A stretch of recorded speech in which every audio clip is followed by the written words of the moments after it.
नमस्कार बच्चों। आज कक्षा 12 के भूगोल में फर्स्ट लेसन का जो भाग 2 फर्स्ट भाग में अपने आधा पाठ पढ़ाया गया था, जिसमें मानव भूगोल का विकास 3 स्तरों में किया गया था: प्राचीन काल, मध्यकाल व आधुनिक काल। तो प्राचीन काल का जो भाग था वो हो चुका था। अब अपने करेंगे मध्यकाल। तो आइए इस लेसन को कंप्लीट करते हैं। मध्यकाल, इस काल में नौ चालन संबंधी कुशलताओं व अन्वेषणों तथा तकनीकी ज्ञान व दक्षता के कारण देशों तथा लोगों के विषय में मिथक व रहस्य खुलने लगे। उपनिवेशीकरण और व्यापारिक रुचियों ने नए क्षेत्रों में खोजों व अन्वेषणों का विश्व ज्ञानकोशीय विवरण प्रकाश में आया। इस काल में अन्वेषण, विवरण व प्रादेशिक विश्लेषण पर विशेष जोर रहा। प्रादेशिक विश्लेषण में प्रदेश के सभी पक्षों का विस्तृत वर्णन किया गया। मत यह था कि सभी प्रदेश पूर्ण इकाई व पृथ्वी के भाग हैं। इस प्रदेश की समझ पृथ्वी को पूर्ण रूप में समझने में सहायता करेगी। आधुनिक काल, इस काल में की शुरुआत जर्मन भूगोलवेत्ताओं हम्बोल्ट, रिटर, फ्रोबेल, पेसेल, रिच्टहोफेन व रेटजेल ने की। फ्रांस में मानव भूगोल का सबसे अधिक विकास हुआ। रेटजेल, विडाल डी ला ब्लास, ब्रुन्स, दी मॉर्टन, डिमांजिया व फ्रेबे ने मानव भूगोल पर कई ग्रंथ लिखे। अमेरिका व ग्रेट ब्रिटेन में भी मानव भूगोल का तेजी से विकास हुआ। अमेरिका में Ellen Semple, Huntington, Bowman Carl, Sauer, Griffith Taylor एवं ब्रिटेन में हर्बर्टसन, मैकिंडर, रॉक्सबी व फ्लूअर ने मानव भूगोल के विकास में विशेष योगदान दिया। 20वीं सदी में मानव भूगोल का विकास सभी देशों में हुआ। फ्रेडरिक रेटजेल, जिन्हें आधुनिक मानव भूगोल का संस्थापक कहा जाता है, ने मानव समाजों एवं पृथ्वी के धरातल के पारस्परिक संबंधों के संश्लेषणात्मक अध्ययन पर जोर दिया। इस काल में प्रारंभिक दौर में मानव वातावरण संबंधों का नियतिवाद, संभववाद व नवनियतिवाद विचारधाराओं के अनुसार अध्ययन किया गया। नियतिवाद में प्रकृति व संभववाद में मानव को अधिक प्रभावी माना है।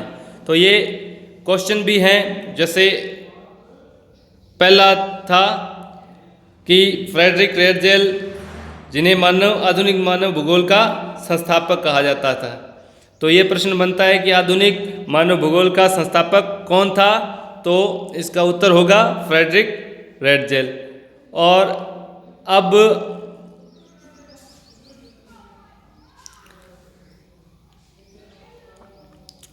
इसमें प्रश्न बनता है कि नियतिवाद क्या है? तो इसमें प्रकृति पर अधिक जोर दिया गया है। तो संभववाद में मानव को अधिक प्रभावी माना है। 21वीं सदी के आरंभ में नवनियतिवाद के अनुसार दोनों में के पारस्परिक संबंधों में सामंजस्य पर जोर दिया गया। यह विचारधारा रुको व जाओ के नाम से जानी जाने लगी। नवनियतिवाद के प्रवर्तक ग्रिफिथ टेलर थे। अब इसमें दो प्रश्न बनते हैं कि नवनियतिवाद के प्रवर्तक कौन थे? तो इसका आंसर होगा ग्रिफिथ टेलर। और रुको व जाओ की अवधारणा किसने दी? तो इसमें भी ग्रिफिथ टेलर। 1930 के दशक में मानव भूगोल का विभाजन सांस्कृतिक भूगोल एवं आर्थिक भूगोल के रूप में हुआ। विशेषीकरण की बढ़ती प्रवृत्ति के कारण मानव भूगोल की अनेक उपशाखाओं जैसे राजनीतिक भूगोल, सामाजिक भूगोल, चिकित्सा भूगोल का उद्भव हुआ। द्वितीय विश्व युद्ध 1945 के बाद 2 दशकों में मानव भूगोल की विषय वस्तु में स्थानिक संगठन उपागम द्वारा विभिन्न मानवीय क्रियाओं के प्रतिरूप की पहचान करना रहा था। 1970 के बाद मानव भूगोल में अनेक दार्शनिक विचारधाराओं का प्रभुत्व रहा। मानव कल्याण परक विचारधारा का संबंध लोगों के सामाजिक कल्याण के विभिन्न पक्षों से है। इसमें स्वास्थ्य, शिक्षा, आवास जैसे पक्ष शामिल हैं। आचरण परक विचारधारा के अनुसार मनुष्य आर्थिक क्रियाएं करते हैं। समय हमेशा आर्थिक लाभ पर ही विचार नहीं करता, बल्कि उसके अधिकांश निर्णय यथार्थ पर्यावरण की अपेक्षा मानसिक मानचित्र यानी आचरण पर आधारित होते हैं। विचारों में बदलाव आंशिक रूप से विश्लेषण के मापदंडों में परिवर्तन के कारण आते हैं। मानव भूगोल में अब अपने आप में प्रत्येक स्थानीय संदर्भ की समझ के महत्व पर जोर दिया जा रहा था। इस प्रकार मानव भूगोल के निरंतर विकास के साथ गतिशील है। समय के साथ इसका महत्व, अध्ययन क्षेत्र की व्यापकता एवं अन्य विषयों के साथ संबंध बढ़ रहे हैं। आज भूगोल की इस शाखा का अध्ययन संपूर्ण विश्व में किया जा रहा है। तो ये अपना भूगोल का फर्स्ट लेसन कंप्लीट हो चुका है। इसमें कुछ महत्वपूर्ण बिंदु भी हैं जिन्हें आप विशेषकर अपनी नोटबुक में लिखेंगे। इन्हें लिखने के बाद में आप प्रश्न उत्तर जो हैं वो अपनी नोटबुक में लिखेंगे। जैसे इसमें महत्वपूर्ण बिंदु में लिखा गया है, भूगोल क्षेत्र वर्णनी विज्ञान है जिसमें क्षेत्रीय परिप्रेक्ष्य में तथ्यों का अध्ययन किया जाता है। तो ये अपनी नोटबुक में सबसे पहले महत्वपूर्ण बिंदु के ये जो मुख्य टॉपिक हैं या मुख्य लाइनें हैं उन्हें लिखना है। उसके बाद में प्रश्न उत्तर करने हैं। जैसे भूगोल की दो मुख्य शाखाएं हैं, भौतिक भूगोल व मानव भूगोल।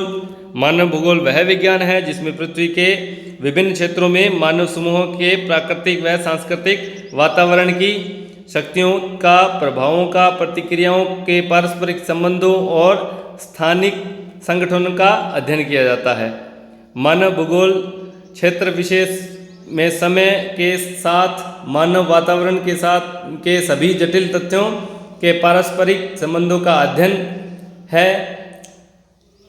हंटिंगटन ने मानव भूगोल के अध्ययन क्षेत्र में दो वर्गों में भौतिक दशाएं व मानवीय अनुक्रिया में बांटा है। मानव भूगोल के विकास को अध्ययन की सुविधा के लिए 3 युगों में बांटा गया है। कौन कौन से युग थे वो? प्राचीन काल, मध्यकाल और आधुनिक काल।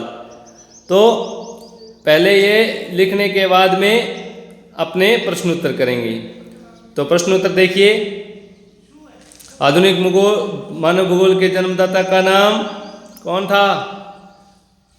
रेटजेल। मानव भूगोल चंचल मानव और अस्थायी पृथ्वी के पारस्परिक परिवर्तनशील संबंधों का अध्ययन परिभाषा किसने दी?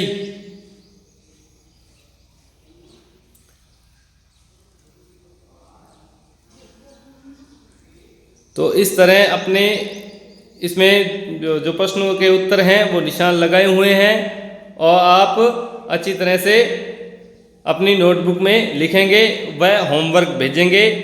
आज के लिए इतना ही। कल के वीडियो में अगला लेसन करेंगे। धन्यवाद। Have a nice day.